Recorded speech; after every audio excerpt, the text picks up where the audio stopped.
नमस्कार दोस्तों, स्वागत है आप सभी का आपके अपने YouTube channel life high study IAS पर। दोस्तों, डॉक्टर भीमराव अंबेडकर विश्वविद्यालय आगरा फर्स्ट ईयर री एग्जाम 2024-25 के पेपर 103 अर्थात अधिगम एवं शिक्षण लर्निंग एंड टीचिंग का ये फुल प्रैक्टिस सेट है। इसके पहले हम लोग पाँचों यूनिट के सभी क्वेश्चंस को अच्छे से सॉल्व कर चुके हैं। ये आपका पूरे पाँचों यूनिट को मिक्स करके ये आपका फुल टेस्ट बनाया गया है। तो आप लोग अगर इसके पहले के पाँचों यूनिट के वीडियो नहीं देखे हैं तो उसको आप जाकर प्लेलिस्ट में देख सकते हैं। ये आपका प्लेलिस्ट यूट्यूब पर बना दिया गया है आपके ही चैनल पर। ठीक है, चलिए प्रारंभ करते हैं आज का क्वेश्चन। क्वेश्चन नंबर 1 है, छात्र एवं शिक्षक का संबंध होना चाहिए। ऑप्शन ए गरिमा का, ऑप्शन बी महिमा का, ऑप्शन सी मधुरिमा का, ऑप्शन डी उपर्युक्त सभी। तो इसका सही जवाब हो जाएगा ऑप्शन डी उपर्युक्त सभी। क्वेश्चन नंबर 2 करते हैं, शिक्षण में शिक्षक की भूमिका होती है। ऑप्शन ए सामान्य, ऑप्शन बी महत्वपूर्ण, ऑप्शन सी महत्वहीन, ऑप्शन डी इनमें से कोई नहीं। तो इसका सही जवाब हो जाएगा ऑप्शन बी महत्वपूर्ण। जो शिक्षण में है वह शिक्षक की भूमिका बहुत ही महत्वपूर्ण मानी जाती है। क्वेश्चन नंबर 3, वर्तमान शिक्षा व्यवस्था में केंद्रीय भूमिका में है। ऑप्शन ए शिक्षक, ऑप्शन बी शिक्षार्थी, ऑप्शन सी समाज, ऑप्शन डी इनमें से कोई नहीं। तो इसका सही जवाब हो जाएगा ऑप्शन बी। जो केंद्रीय भूमिका में है वह शिक्षार्थी को माना जाता है, जो वर्तमान शिक्षा व्यवस्था है। क्वेश्चन नंबर 4, शिक्षण प्रतिमान शिक्षण को बनाते हैं। ऑप्शन ए प्रभावशाली, ऑप्शन बी विशिष्ट, ऑप्शन सी ए और बी दोनों, ऑप्शन डी इनमें से कोई नहीं। तो इसका सही जवाब हो जाएगा ऑप्शन सी ए और बी दोनों, अर्थात प्रभावशालिता और विशिष्टता दोनों ही शिक्षण प्रतिमान में शिक्षण को अच्छा बनाते हैं। क्वेश्चन नंबर 5, साइकोलॉजी शब्द किस भाषा से लिया गया है। Option A Greek, option B फारसी, ऑप्शन सी यूनानी, ऑप्शन डी लैटिन। तो इसका सही जवाब हो जाएगा ऑप्शन ए। जो साइकोलॉजी शब्द है वह ग्रीक भाषा का शब्द है। क्वेश्चन नंबर 6, शब्द साइकोलॉजी की उत्पत्ति किन दो शब्दों से मिलकर हुई है। तो इसका सही जवाब हो जाएगा option number B, psyche plus logos. ठीक, तो इसका सही जवाब हो जाएगा साइकी प्लस लोगस। जो साइकोलॉजी है वह साइकी प्लस लोगस से मिलकर बना हुआ है। क्वेश्चन नंबर 7, प्लूटो व अरस्तु ने मनोविज्ञान को कौन सा विज्ञान माना है। तो इसका सही जवाब हो जाएगा ऑप्शन नंबर बी, आत्मा का विज्ञान। तो प्लूटो और अरस्तु दोनों ने मनोविज्ञान को आत्मा का विज्ञान माना है। क्वेश्चन नंबर 8, किस मनोवैज्ञानिक ने प्रथम मनोवैज्ञानिक प्रयोगशाला स्थापित की थी। इसका सही जवाब हो जाएगा ऑप्शन नंबर सी, विल्हम वुस्ट ने। ठीक, प्रथम मनोवैज्ञानिक प्रयोगशाला जो है विल्हम वुस्ट ने स्थापित की थी। क्वेश्चन नंबर 9, वर्तमान समय में मनोविज्ञान को किसका विज्ञान माना जाता है। तो इसका सही जवाब हो जाएगा ऑप्शन नंबर डी, व्यवहार का विज्ञान। वर्तमान समय में जो मनोविज्ञान है उसको व्यवहार का विज्ञान माना जाता है। क्वेश्चन नंबर 10, शिक्षा मनोविज्ञान की प्रकृति है। तो इसका सही जवाब हो जाएगा ऑप्शन नंबर डी, वैज्ञानिक। जो शिक्षा मनोविज्ञान है इसकी प्रवृत्ति जो है प्रकृति वह वैज्ञानिक है, साइंटिफिक है। क्वेश्चन नंबर 11, शिक्षा मनोविज्ञान मानवीय व्यवहार का शैक्षिक परिस्थितियों में अध्ययन करता है, यह परिभाषा दी गई। तो इसका सही जवाब है ऑप्शन नंबर बी, स्किनर द्वारा। स्किनर ने ही कहा है कि शिक्षा मनोविज्ञान मानवीय व्यवहार का शैक्षिक परिस्थितियों में अध्ययन करता है। क्वेश्चन नंबर 12, शिक्षा मनोविज्ञान शैक्षिक विकास का क्रमबद्ध अध्ययन है। यह किसने कहा है। इसका सही जवाब हो जाएगा ऑप्शन नंबर बी, स्टीफन ने यह कथन कहा है कि शिक्षा मनोविज्ञान शैक्षिक विकास का क्रमबद्ध अध्ययन है। क्वेश्चन नंबर 13, सर्वप्रथम मनोविज्ञान ने अपनी आत्मा को त्यागा, तत्पश्चात उसने अपनी चेतना को त्यागा, वर्तमान में वह व्यवहार को अपनाए हुए है, यह कथन किसका है। तो इसका सही जवाब हो जाएगा ऑप्शन नंबर ए, यह कथन वुडवर्थ का है। सर्वप्रथम मनोविज्ञान ने अपनी आत्मा को त्यागा, तत्पश्चात उसने अपनी चेतना को त्यागा, वर्तमान में वह व्यवहार को अपनाए हुए है, यह कथन किसका है, वुडवर्थ का है। क्वेश्चन नंबर 14, शिक्षा में मनोविज्ञान प्रवृत्ति लाने का श्रेय जाता है। इसका सही जवाब हो जाएगा ऑप्शन नंबर ए, फ्राबिल का। क्वेश्चन नंबर 15, मनोविज्ञान है, इसका सही जवाब हो जाएगा ऑप्शन नंबर ए, एक सकारात्मक विज्ञान है। मनोविज्ञान एक सकारात्मक विज्ञान है। क्वेश्चन नंबर 16, शिक्षक मनोविज्ञान एक अध्ययन है। तो इसका सही जवाब हो जाएगा ऑप्शन नंबर डी, उपर्युक्त सभी, अर्थात शैक्षिक मनोविज्ञान सीखने, शिक्षण और शिक्षार्थी तीनों का अध्ययन करता है, तीनों से संबंधित है। क्वेश्चन नंबर 17, किसने कहा है कि शैक्षिक मनोविज्ञान शैक्षिक अभिवृद्धि का क्रमबद्ध अध्ययन है? इसका सही जवाब हो जाएगा ऑप्शन नंबर बी, स्टीफन ने। स्टीफन का ही कथन है कि शैक्षिक मनोविज्ञान शैक्षिक अभिवृद्धि का क्रमबद्ध अध्ययन है। क्वेश्चन नंबर 18, किसने कहा शैक्षिक मनोविज्ञान शिक्षा का विज्ञान है? तो इसका सही जवाब हो जाएगा option number A, Edwin Arthur Peel ने। एडविन आर्थर पील ने ही कहा है कि शैक्षिक मनोविज्ञान शिक्षा का विज्ञान है। क्वेश्चन नंबर 19, शैक्षिक मनोविज्ञान एक शिक्षक को अपने शिक्षण को किसके रूप में बनाने में मदद करता है? तो इसका सही जवाब हो जाएगा ऑप्शन नंबर सी, शिक्षार्थी के। क्वेश्चन नंबर 20, एकल अध्ययन का उद्देश्य होता है? तो इसका सही जवाब हो जाएगा ऑप्शन नंबर डी, उपयुक्त सभी। जो एकल अध्ययन है, जो केस स्टडी है, उसमें निदान करना, उपचार एवं सुधार करना, गहन जानकारी करना, इन तीनों चीज़ों को प्राप्त करने का उद्देश्य होता है। क्वेश्चन नंबर 21, निदान की प्रविधि प्रयुक्त की जाती है? तो इसका सही जवाब हो जाएगा ऑप्शन नंबर डी, उपयुक्त सभी। अर्थात निदान की प्रविधि में प्रवणता परीक्षण में, रुचि परीक्षण में और उपलब्धि परीक्षण, इन तीनों में प्रयुक्त की जाती है निदान प्रविधि। ठीक। क्वेश्चन नंबर 22, विशिष्ट बालकों की श्रेणी में आते हैं केवल? इसका सही जवाब हो जाएगा ऑप्शन नंबर डी, उपयुक्त सभी। अर्थात विशिष्ट बालकों के अंतर्गत पिछड़े बालक, प्रतिभाशाली बालक और समस्यात्मक बालक तीनों आते हैं। क्वेश्चन नंबर 23, पिछड़ेपन की पहचान होती है? इसका सही जवाब हो जाएगा ऑप्शन नंबर डी, उपयुक्त सभी। अर्थात पिछड़ेपन की पहचान के लिए सामूहिक परीक्षण में, उपलब्धि परीक्षण में और व्यक्तिगत बुद्धि परीक्षण, ये तीनों से ही पिछड़ेपन की पहचान की जा सकती है। क्वेश्चन नंबर 24, विशिष्ट बालकों की प्रमुख विशेषता है? इसका सही जवाब हो जाएगा ऑप्शन नंबर सी, अर्थात साधारण बालकों से भिन्न गुण एवं व्यवहार वाला बालक जो है वह विशिष्ट बालक के रूप में जाना जाता है। क्वेश्चन नंबर 25, मानसिक मंदिता का प्रमुख कारण होता है? इसका सही जवाब हो जाएगा ऑप्शन नंबर सी, ए और बी दोनों। अर्थात मानसिक मंदिता का जो प्रमुख कारण है वह वातावरण और वंशानुक्रम दोनों को माना जाता है। क्वेश्चन नंबर 26, बुद्धि अमूर्त चिंतन की योग्यता है? बुद्धि की यह परिभाषा किसने दी है? तो इसका सही जवाब हो जाएगा ऑप्शन नंबर डी, यह परिभाषा टर्मन ने दी थी कि बुद्धि अमूर्त चिंतन की योग्यता है। क्वेश्चन नंबर 27, बुद्धि वह है जिसे बुद्धि परीक्षणों के द्वारा मापा जा सकता है, यह कथन किसका है? तो इसका सही जवाब हो जाएगा option number D, Edwin boring द्वारा। एडविन बोरिंग ने ही कहा है कि बुद्धि वह है जिसे बुद्धि परीक्षणों के द्वारा मापा जा सकता है। क्वेश्चन नंबर 28, मानसिक आयु शब्द सर्वप्रथम किसने प्रयुक्त किया? तो इसका सही जवाब हो जाएगा ऑप्शन नंबर ए, अल्फ्रेड बिने ने मानसिक आयु शब्द का सर्वप्रथम प्रयोग किया था। क्वेश्चन नंबर 29, थार्नडाइक के अनुसार बुद्धि के प्रकार हैं? तो इसका सही जवाब हो जाएगा 3।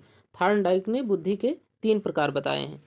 क्वेश्चन नंबर 30, बुद्धि का त्रिआयामी सिद्धांत किसने दिया है? इसका सही जवाब हो जाएगा ऑप्शन नंबर सी, संक्रिया, विषय वस्तु और उत्पाद।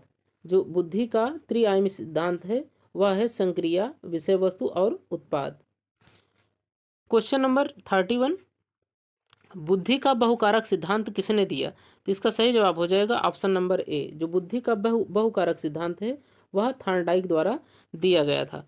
क्वेश्चन नंबर 32, बुद्धि परीक्षण का मुख्य रूप है? तो इसका सही जवाब हो जाएगा ऑप्शन नंबर डी, उपयुक्त सभी। अर्थात शाब्दिक परीक्षण, अशाब्दिक परीक्षण और प्रयोगात्मक परीक्षण, ये तीनों ही बुद्धि परीक्षण के रूप माने जाते हैं। क्वेश्चन नंबर 33, प्रमाणीकृत परीक्षा की विशेषता होती है? तो इसका सही जवाब हो जाएगा ऑप्शन नंबर डी, उपयुक्त सभी। अर्थात जो प्रमाणीकृत परीक्षा होती है उसमें विश्वसनीयता, वैधता और मानक, ये तीनों विशेषताएं पाई जाती हैं। क्वेश्चन नंबर 34, भाटिया बैटरी परीक्षण में होता है? इसका सही जवाब हो जाएगा ऑप्शन नंबर ए, 5 उप परीक्षण। जो भाटिया बैटरी परीक्षण है इसमें 5 उप परीक्षण होते हैं। क्वेश्चन नंबर 35, निम्नलिखित में से किसको बुद्धि लब्धि से संबंधित अंतर वाले वर्ग में नहीं रखा गया है? तो इसका सही जवाब हो जाएगा ऑप्शन नंबर सी, कला में रुचि रखने वाले बच्चों को जो है कि बुद्धि लब्धि में संबंधित अंतर वाले वर्ग में नहीं रखा जाता है। पिच, लय, समय और स्वर में अंतर करने की क्षमता को कहा जाता है। तो इसका सही जवाब हो जाएगा ऑप्शन नंबर ए, म्यूजिकल बुद्धि। पिच, लय, समय और स्वर में अंतर रखने वाली क्षमता को म्यूजिकल बुद्धि कहा जाता है। क्वेश्चन नंबर 37, तार्किक बुद्धि साधारणतः किनमें ज़्यादा विकसित होती है? तो इसका सही जवाब हो जाएगा ऑप्शन नंबर डी, उपर्युक्त सभी। अर्थात जो तार्किक बुद्धि है वह गणितज्ञों में, वैज्ञानिकों में और जासूसों में ज़्यादा विकसित होती है। क्वेश्चन नंबर 38, थॉर्नडाइक के अनुसार शिक्षकों, वकीलों, चिकित्सकों एवं दार्शनिकों में किस प्रकार की बुद्धि पाई जाती है? तो इसका सही जवाब हो जाएगा ऑप्शन नंबर ए, अमूर्त बुद्धि पाई जाती है। क्वेश्चन नंबर 39, स्टैनफोर्ड बिने परीक्षण के लिए उत्तरदायी बिने ने निम्नलिखित में से किसको मानसिक विकास का सूचकांक माना है? तो इसका सही जवाब हो जाएगा ऑप्शन नंबर डी, मानसिक आयु को। ठीक। क्वेश्चन नंबर 40, एक 50 वर्ष के व्यक्ति की मानसिक आयु 16 वर्ष है, उसकी बुद्धि लब्धि होगी। तो इसका सही जवाब हो जाएगा ऑप्शन नंबर ए। अब बुद्धि लब्धि निकालने का फार्मूला आप लोगों को पता होगा, मानसिक आयु बटे वास्तविक आयु इंटू 100। तो उसमें इस फार्मूले इसको रख देंगे तो आपको आ जाएगा। क्वेश्चन नंबर 41, स्टैनफोर्ड बिने परीक्षण मापन करता है। इसका सही जवाब हो जाएगा ऑप्शन नंबर सी, बुद्धि का। जो स्टैनफोर्ड बिने परीक्षण है वह बुद्धि का मापन करता है। क्वेश्चन नंबर 42, निम्नलिखित स्तरों में से औसत समूह का चयन कीजिए। जो औसत IQ वाले बच्चे होते हैं उनका समूह क्या है? इसका सही जवाब हो जाएगा ऑप्शन नंबर डी, जो 90 से 119 IQ वाले बच्चे होते हैं उन्हें औसत समूह के बच्चे कहा जाता है। क्वेश्चन नंबर 43, जब रोहन की मानसिक आयु तथा वास्तविक आयु दोनों का मान 20 वर्ष है तो उसकी बुद्धि का वर्ग होगा। तो इसका सही जवाब हो जाएगा ऑप्शन नंबर बी, औसत। क्वेश्चन नंबर 44, IQ का सूत्र है। तो इसका सही जवाब हो जाएगा option number B, MA/CA into 100, अर्थात मानसिक आयु बटे वास्तविक आयु इंटू 100।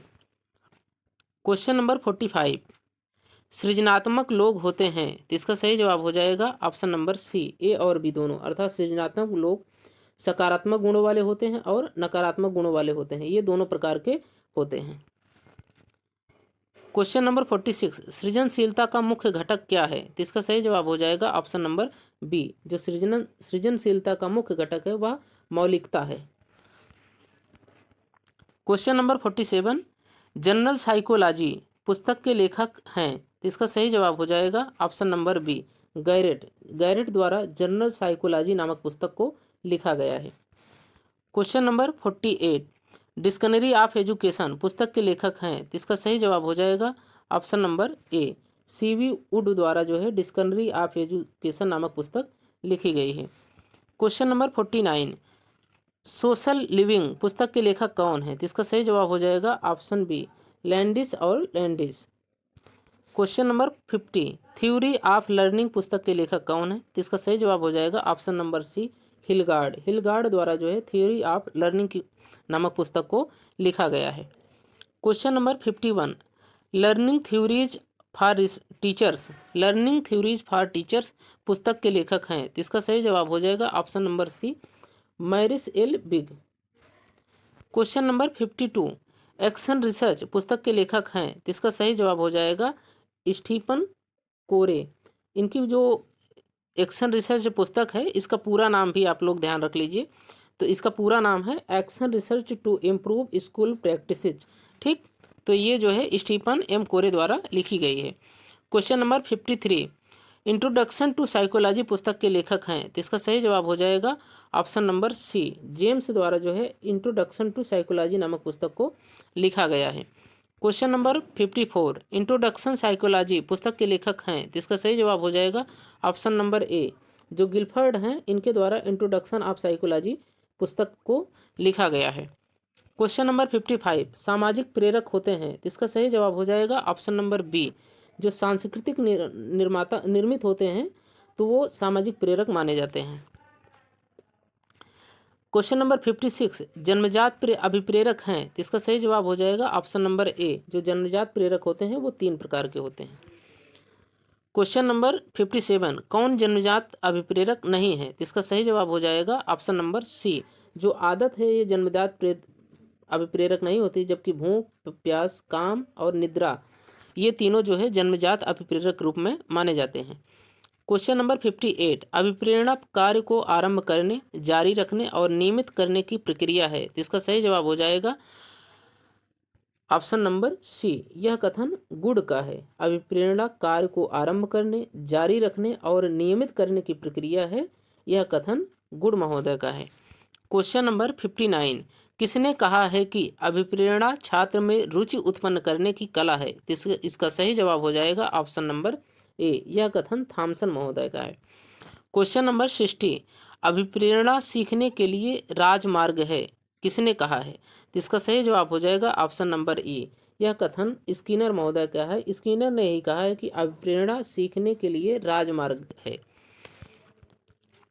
क्वेश्चन नंबर 61, प्रेरणा शब्द लैटिन भाषा के किस शब्द से निकला है। तो इसका सही जवाब हो जाएगा ऑप्शन नंबर ए, मूव शब्द से। क्वेश्चन नंबर 62, प्रेरणा से संबंधित मुख्य पद कौन कौन से होते हैं। तो इसका सही जवाब हो जाएगा ऑप्शन नंबर सी, आवश्यकता, चालक, प्रोत्साहन व प्रेरक। क्वेश्चन नंबर 63, सीखने में अभिप्रेरणा का महत्व है। तो इसका सही जवाब हो जाएगा ऑप्शन नंबर बी, अति महत्वपूर्ण। जो सीखने में जो अभिप्रेरणा है, जो मोटिवेशन है, उसका अति महत्वपूर्ण योगदान है। क्वेश्चन नंबर 64, प्रेरणा संबंधी चालक सिद्धांत के प्रतिपादक हैं। तो इसका सही जवाब हो जाएगा ऑप्शन नंबर ए, कैली महोदय जो है प्रेरणा संबंधित चालक सिद्धांत के प्रतिपादक हैं। क्वेश्चन नंबर 65, प्रेरणा संबंधी स्वास्थ्य सिद्धांत के प्रतिपादक हैं। तो इसका सही जवाब हो जाएगा option number A, Frederick Herzberg ने। क्वेश्चन नंबर 66, किसने कहा कि प्रेरित होने पर अधिगम भी अच्छा होगा। इसका सही जवाब हो जाएगा ऑप्शन नंबर ए, कैली महोदय ने ही कहा है कि प्रेरित होने पर जो अधिगम है, लर्निंग है, वो अच्छी हो जाती है। क्वेश्चन नंबर 67, छात्रों को प्रेरित करने की निम्न में से उत्तम विधि है। तो इसका सही जवाब हो जाएगा ऑप्शन नंबर बी, प्रशंसा। अगर आप छात्रों को मोटिवेट करना है तो आप उनकी प्रशंसा करिए। क्वेश्चन नंबर 68, आत्मगौरव है। तो इसका सही जवाब हो जाएगा ऑप्शन नंबर सी, व्यक्तिगत अभिप्रेरक। जो आत्मगौरव है वह व्यक्तिगत प्रेरक का अभिस्रोत है। क्वेश्चन नंबर 69, सीखने में सबसे महत्वपूर्ण कारक है। तो इसका सही जवाब हो जाएगा ऑप्शन नंबर डी, प्रेरणा। जो सीखने में, लर्निंग में सबसे महत्वपूर्ण कारक माना जाता है, वो मोटिवेशन को माना जाता है, प्रेरणा को माना जाता है। क्वेश्चन नंबर 70, सीखना क्या नहीं है। तो इसका सही जवाब हो जाएगा ऑप्शन नंबर बी, जो सीखना है वो सहज व्यवहार नहीं है, जबकि विकास, अनुभव द्वारा व्यवहार में परिवर्तन, अनुभवों का संगठन, ये तीनों जो है सीखने की प्रक्रिया में आते हैं, जबकि सहज व्यवहार नहीं आता है। क्वेश्चन नंबर 71, क्षेत्र सिद्धांत, फील्ड थ्योरी दिया गया है। इसका सही जवाब हो जाएगा ऑप्शन नंबर डी, कुर्तवोलेन ने ही क्षेत्र सिद्धांत, फील्ड थ्योरी को दिया था। क्वेश्चन नंबर 72, सूझ सिद्धांत के प्रतिपादक हैं। तो इसका सही जवाब हो जाएगा ऑप्शन नंबर ए, कोहलर महोदय द्वारा जो है सूझ सिद्धांत को दिया गया था। क्वेश्चन नंबर 73, पुनर्बलन का सिद्धांत दिया गया है। तो इसका सही जवाब हो जाएगा ऑप्शन नंबर ए, हल ने। पुनर्बलन का सिद्धांत किसने दिया था? हल महोदय ने। क्वेश्चन नंबर 74, मनोविश्लेषणात्मक सिद्धांत के प्रतिपादक हैं। तो इसका सही जवाब हो जाएगा ऑप्शन नंबर ए, फ्रायड महोदय। मनोविश्लेषणात्मक सिद्धांत के प्रतिपादक फ्रायड महोदय हैं। क्वेश्चन नंबर 75, प्रयत्न एवं भूल सिद्धांत के प्रतिपादक हैं। तो इसका सही जवाब हो जाएगा option number B, Thorndike. Question number 76, कुत्ते पर प्रयोग किस मनोवैज्ञानिक ने किए हैं। तो इसका सही जवाब हो जाएगा ऑप्शन नंबर सी, पावलाव ने ही कुत्ते पर प्रयोग किया था। क्वेश्चन नंबर 77, अधिगम स्थानांतरण के मुख्य प्रकार हैं। तो इसका सही जवाब हो जाएगा option number D, 6। Question number 78, Thorndike के अनुसार निम्न में से सीखने का मुख्य नियम नहीं है। तो इसका सही जवाब हो जाएगा ऑप्शन नंबर बी, जो आत्मीकरण का नियम है यह मुख्य नियम नहीं है, जबकि अभ्यास का नियम, प्रभाव तथा परिणाम का नियम, तत्परता का नियम, ये तीनों ही मुख्य नियम के अंतर्गत आते हैं। क्वेश्चन नंबर 79, संप्रेषण के प्रकार हैं। तो इसका सही जवाब हो जाएगा ऑप्शन नंबर डी, उपयुक्त सभी। अर्थात संप्रेषण के अंतर्गत बोलना, सुनना, लिखना, पढ़ना और प्रदर्शन निरीक्षण, ये तीनों ही आते हैं। क्वेश्चन नंबर 80, अधिगम स्थानांतरण का अर्थ है, तो इसका सही जवाब हो जाएगा ऑप्शन नंबर डी, एक परिस्थिति से प्राप्त ज्ञान का दूसरी परिस्थिति में उपयोग करना या प्रयोग करना। क्वेश्चन नंबर 81, वर्तमान शिक्षा है, तो इसका सही जवाब हो जाएगा ऑप्शन नंबर बी, छात्र या छात्रा केंद्रित। जो वर्तमान शिक्षा व्यवस्था है वह स्टूडेंट केंद्रित होती है, बालक केंद्रित होती है। क्वेश्चन नंबर 82, शिक्षण एवं अधिगम के संबंध हैं, तो इसका सही जवाब हो जाएगा ऑप्शन नंबर बी, एक दूसरे के पूरक। जो शिक्षण है और अधिगम है यह एक दूसरे के पूरक माने जाते हैं। क्वेश्चन नंबर 83, शिक्षण है, इसका सही जवाब हो जाएगा ऑप्शन नंबर सी, पुनीत व्यवसाय। क्वेश्चन नंबर 84, अधिगम है, तो इसका सही जवाब हो जाएगा ऑप्शन नंबर बी, सीखने सिखाने की प्रक्रिया जो है वह अधिगम कहलाती है। क्वेश्चन नंबर 85, अधिगम है, तो इसका सही जवाब हो जाएगा ऑप्शन नंबर सी, अधिगम एक जीवन पर्यंत चलने वाली प्रक्रिया है। क्वेश्चन नंबर 86, आदतों ज्ञान और अभिवृत्तियों का अर्जन ही अधिगम है, यह कथन किसका है, तो इसका सही जवाब हो जाएगा ऑप्शन नंबर बी, यह कथन क्रो एंड क्रो का है। क्रो एंड क्रो ने ही कहा है कि आदतों ज्ञान और अभिवृत्तियों का अर्जन ही अधिगम है। क्वेश्चन नंबर 87, किसने कहा व्यवहार में उत्तरोत्तर अनुकूलन की प्रक्रिया ही अधिगम है, तो इसका सही जवाब हो जाएगा ऑप्शन नंबर ए, स्किनर ने। व्यवहार में उत्तरोत्तर अनुकूलन की प्रक्रिया ही अधिगम है, यह कथन स्किनर का है। क्वेश्चन नंबर 88, डिसेल के अनुसार अधिगम प्रक्रिया के सोपान हैं, तो इसका सही जवाब हो जाएगा ऑप्शन नंबर बी, डिसेल के अनुसार अधिगम प्रक्रिया के सोपान 3 माना गया है। क्वेश्चन नंबर 89, अधिगम को प्रभावित करने वाले कारक होते हैं, तो इसका सही जवाब हो जाएगा ऑप्शन नंबर सी, आंतरिक और बाह्य कारक दोनों ही अधिगम को प्रभावित करते हैं। क्वेश्चन नंबर 90, मिलर एवं डोलार्ड ने अधिगम प्रक्रिया के सोपान बताए हैं, तो इसका सही जवाब हो जाएगा ऑप्शन नंबर सी, इन मिलर और डोलार्ड ने अधिगम प्रक्रिया के 4 सोपान को बताया हुआ है। क्वेश्चन नंबर 91, शिक्षण सूत्र शिक्षण को बनाते हैं, तो इसका सही जवाब हो जाएगा ऑप्शन नंबर सी, रोचक और प्रभावी। जो शिक्षण सूत्र है वह शिक्षण प्रक्रिया को रोचक और प्रभावी बनाते हैं।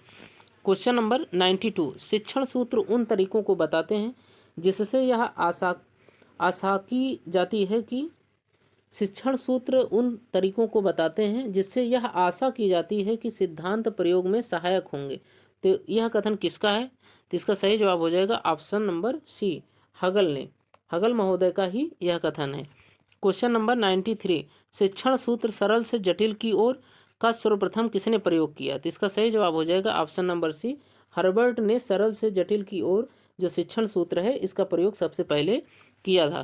क्वेश्चन नंबर 94, निम्नलिखित में से कौन सा शिक्षण सूत्र नहीं है, तो इसका सही जवाब हो जाएगा ऑप्शन नंबर बी, अंधकार से प्रकाश की ओर जो है यह शिक्षण सूत्र नहीं है, जबकि स्थूल से सूक्ष्म की ओर, प्रत्यक्ष से अप्रत्यक्ष की ओर, पूर्ण से अंश की ओर, ये सभी शिक्षण सूत्र के अंतर्गत आते हैं। क्वेश्चन नंबर 95, निम्नलिखित में से कौन एक शिक्षण सूत्र नहीं है, तो इसका सही जवाब हो जाएगा ऑप्शन नंबर सी, कलात्मक से वैज्ञानिक, यह शिक्षण सूत्र नहीं है, जबकि सरल से जटिल, अनिश्चित से निश्चित और विश्लेषण से संश्लेषण की ओर ये शिक्षण सूत्र के अंतर्गत आते हैं। क्वेश्चन नंबर 96, शिक्षण सिद्धांत सहायक होते हैं, तो इसका सही जवाब हो जाएगा ऑप्शन नंबर ए, शिक्षण सिद्धांत जो है शिक्षण के उद्देश्यों की प्राप्ति में सहायक होते हैं। क्वेश्चन नंबर 97, निम्नलिखित में से कौन सा सीखने का स्तर नहीं है, तो इसका सही जवाब हो जाएगा ऑप्शन नंबर सी, क्रोध का स्तर। ठीक, क्रोध स्तर जो है वो सीखने का स्तर नहीं है, जबकि स्मृति स्तर, बोध स्तर और चिंतन स्तर ये सभी सीखने के स्तर के अंतर्गत आते हैं। क्वेश्चन नंबर 98, सीखने का उच्चतम स्तर है, तो इसका सही जवाब हो जाएगा ऑप्शन नंबर ए, चिंतन स्तर। जो सीखने का उच्चतम स्तर होता है वह चिंतन स्तर को माना जाता है। क्वेश्चन नंबर 99, टास्क एनालिसिस प्रकार किया, तो इसका सही जवाब हो जाएगा ऑप्शन नंबर बी, गैगन ने। क्वेश्चन नंबर 100, प्रभावशाली संचार शिक्षण को बनाता है, तो इसका सही जवाब हो जाएगा ऑप्शन नंबर डी। 100 क्वेश्चन को देखते हैं, प्रभावशाली संचार शिक्षण को बनाता है, इसका सही जवाब हो जाएगा ऑप्शन नंबर डी, अर्थात प्रभावशाली जो संचार होता है वह शिक्षण को सरल, रुचिकर और आकर्षक बनाता है। तो दोस्तों ये रहे आपके BD 103 के टोटल 100 क्वेश्चंस, और इसमें आपको पूरे 5 यूनिट्स क्वेश्चन मिक्स किए गए थे। आशा करते हैं आप लोगों को वीडियो पसंद आया होगा। अगर वीडियो पसंद आया हो तो इसे लाइक करें और अपने साथियों तक इसे शेयर करना ना भूलें। Thank you watching for video.